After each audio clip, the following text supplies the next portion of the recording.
1999, the U.S. Centers for Disease Control commemorated the end of the 20th century by publishing a list of the top 10 great public health achievements. They noted that the 20th century saw an increase in life expectancy, 25 years of which can be attributed to advances in public health. Here's their list. 1. Vaccination. 2. Motor vehicle safety. 3. Safer workplaces. 4. Control of infectious diseases. 5. Decline in deaths from coronary heart disease and stroke. 6. Safer and healthier foods. 7. Healthier mothers and babies. 8. Family planning. 9. Fluoridation of drinking water. 10. Recognition of tobacco use as a health hazard.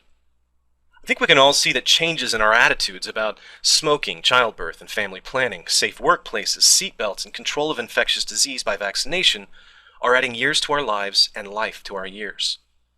Many of these achievements are under attack by alt-med and other groups. Consider the anti-vaccine groups, the groups opposed to helmet laws, groups opposed to mosquito spraying, religious groups opposed to certain types of family planning and sexually transmitted disease prevention, people who deny the health risks of smoking, and, of course, people who oppose water fluoridation. Why is water fluoridation even on a list of the greatest public health achievements? Because in the last 65 years, it has dramatically reduced tooth decay across all income levels, improving dental health for everyone in the community. As of 2008, roughly 70% of the tap water in the U.S. is fluoridated to a level of about 1 part fluoride for every 1 million parts water, compared to calcium, which is present at between 40 and 80 parts per million, and magnesium present at between 20 and 30 parts per million. While fluoride is not an essential nutrient, the right amount can greatly reduce risk of dental caries, aka cavities. It works by 3 mechanisms. 1. Promoting remineralization of eroded enamel, joining with calcium in bones and teeth or attracting it to the tooth surface. 2. Replacing the hydroxyapatite in enamel with fluoroapatite, which is more resistant to acids. 3. Inhibiting bacterial sugar metabolism. It works most effectively when the fluoride is found at a specific level in the saliva. This means that fluoridated toothpaste does not work in the same manner as fluoridated drinking water. Toothpaste or fluoride treatments can promote enamel strengthening, but they are ineffective at inhibiting bacterial acids and aren't as effective as fluoride in the saliva at remineralization. Did everyone catch that? Because it's something that I frequently see ignored. Fluoridated toothpaste and fluoridated drinking water are not substitutes for each other. Fluoride in your saliva has multiple actions, whereas a brief fluoride exposure from toothbrushing only has one. The best analogy I could think of is the difference between brushing and washing your hair and having it cut or styled. Both are important for keeping your hair looking good, but they aren't substitutes for each other. Also, crazy hippies sometimes skip both. Heck, I'm going to say this a 3rd time. Fluoride in water and fluoride in toothpaste do not serve the exact same purpose, although they do have some functional overlap in that they both promote dental health. Why would anyone possibly oppose such a benevolent effort? It's not necessarily because they're stupid or crazy. There's a reasonable case to be made against water fluoridation. I think the arguments about mass medication and possible health risks are worth considering. However, I want to establish what the research supports. Is fluoridation effective?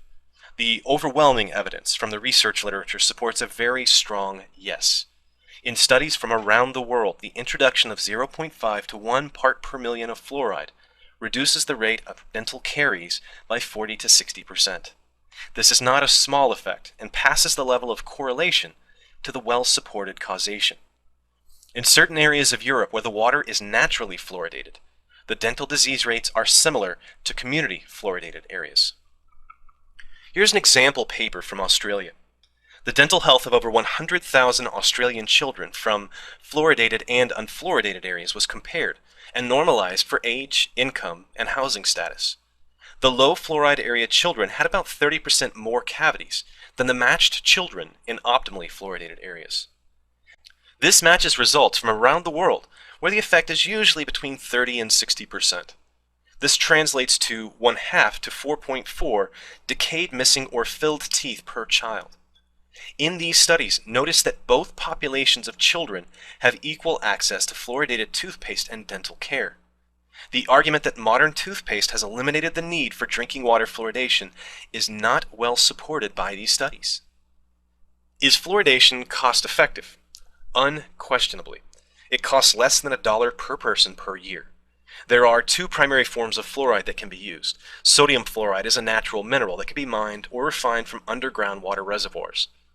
Fluorosilicic acid is a byproduct of fertilizer manufacturing. However, once they're in solution, a fluoride ion is a fluoride ion. There's no chemical way to distinguish fluoride from the two forms. The other chemicals present in the solution may be different, but I'm not convinced that just because something is a byproduct of chemical manufacture, that necessarily makes it toxic. A common tactic of opponents of fluoridation is the fear and paranoia over chemical processing, but scientists respond to specific threats, not vague innuendo. Is fluoridation safe? At the right level, it's about as safe as we can measure. One of the challenges of treating people through drinking water is that we can't control how much they drink. We also can't pick and choose which people to exclude from treatment. Is the fertilizer byproduct more or less toxic? The 50% lethal dose, or LD50, the usual marker for relative toxicity for the two chemicals, shows that it actually takes more of the sodium hexafluorosilicate to kill 50% of a population of rats, making it slightly less toxic. The form of use is an ACS-certified pure chemical, so there is no carryover of other chemicals associated with fertilizer synthesis. These LD50s put both forms of fluoride somewhere between nicotine and caffeine or aspirin in toxicity. For a typical 150-pound or 70-kilogram person, the lethal dose would be around 3 to 10 grams. How much does a person get with 8 glasses of water? About 2 milligrams. There are other sources of fluoride, but the typical person probably never gets above 1,000th of a lethal dose. Compare that to the relative dose of caffeine, where every cup of coffee contains about 1% of a lethal dose. Toxicity is never an easy thing to measure, especially with repeated exposure. I share some concern about the possible effects of fluoride on bone density over a lifetime. I'd also like to see more studies on the impact of fluoride on heavy metal absorption, if only to quiet the public's concern. However, those studies that have been done don't seem to support any cause for alarm. Is fluoridation good public health policy? Science can certainly inform our policy choices, but it can't dictate the best choice for the public. There are some alternatives. In some places, milk or salt are fluoridated. In the past, some communities used fluoride pills that are taken daily. Compliance tends to be low, people forget the pills, and there's more of a risk of accidental overdose. On the whole, I think drinking water is probably the safest, easiest, and most egalitarian solution. I think it's worth having some public discussion about the issue of mass medication. It's a reasonable argument that a treatment administered through drinking water puts limits on personal choice. If we as a society deem those limitations too restrictive for the demonstrated benefits, I think a good case can be made. There is a counter-argument to this, and it's that naturally optimally fluoridated water already exists and provides health benefits, and we're simply compensating in low fluoride water areas, correcting a deficiency found in nature. Most of the opponents of fluoridation I've run into on the internet are reacting out of paranoia or fear, but not all of them. Some reasonable people have valid concerns, and I can't dismiss their perspectives out of hand. The best I can do is to correct the misinformation where it appears, and hope people are smart enough to apply critical thinking to what they read. Let me briefly address some of the most flagrant myths about fluoridation. Myth 1. Fluoridation was used by the Nazis or Soviets in camps. This is a simple fabrication. A 1996 sociological study attempted to trace the source of this rumor, and found it in a self-printed newsletter at a small conspiracy theory press. So far as I can tell, there are no scholarly accounts of fluoride being used on prisoners. Myth 2. Fluoridation is a deadly substance, the primary ingredient in rat poison, and if a child swallows just a little toothpaste, you have to call poison control. Actually, as a highly reactive halogen, fluorine is found in lots of poisons, acids, and useful chemicals. However, fluoride is not by itself a very effective poison. As previously stated, nicotine is more toxic. I could just as easily say the primary ingredient in most poisons is carbon, or oxygen, or hydrogen. So why should you contact poison control if a child swallows adult toothpaste? Well, fluoride can be toxic, but toothpaste also contains scouring agents, bleaches, and detergents. not good for a child's delicate tummy. And a good guide to calling poison control. Overcaution is always better than regret. Myth 3. Fluoride causes arthritis, cancer, allergies, autism, lupus, blindness, madness, or whatever. There are so many myths about fluoride's health effects, often confusing a vague correlation in time with causation. Since water fluoridation was introduced in the 50s and 60s in most areas, any positive trend since then is linked to fluoridation in the minds of some opponents. This is the post hoc ergo propter hoc fallacy. After this, therefore, because of this. In fact, the life expectancy has been increasing steadily since the 50s, and people are much more likely to die of cancer or have diseases of old age than they were in the 30s or 40s. Likewise, certain diseases of childhood have become much more survivable or easy to diagnose, so their recorded rates are much higher. To date, so far as I know, the only conditions associated with optimal fluoridation are the potential for increased bone density problems and increased susceptibility to heavy metal absorption, both of which are somewhat tenuous links, but worth noting. In summary, I support water fluoridation because I think it's positively affected the quality of life for millions of people. You're welcome to disagree, but be prepared to bring cold, hard facts or well-published papers in support of your view. It'll take a very strong case to overturn what many public health professionals call one of the top 10 public health achievements of modern times. Thanks for watching. Every cell of each plant and animal contains genetic information coded onto the DNA molecule. The model represents... In 1999, the U.S. Centers for Disease Control commemorated the end of the 20th century by publishing a list of the top 10 great public health achievements.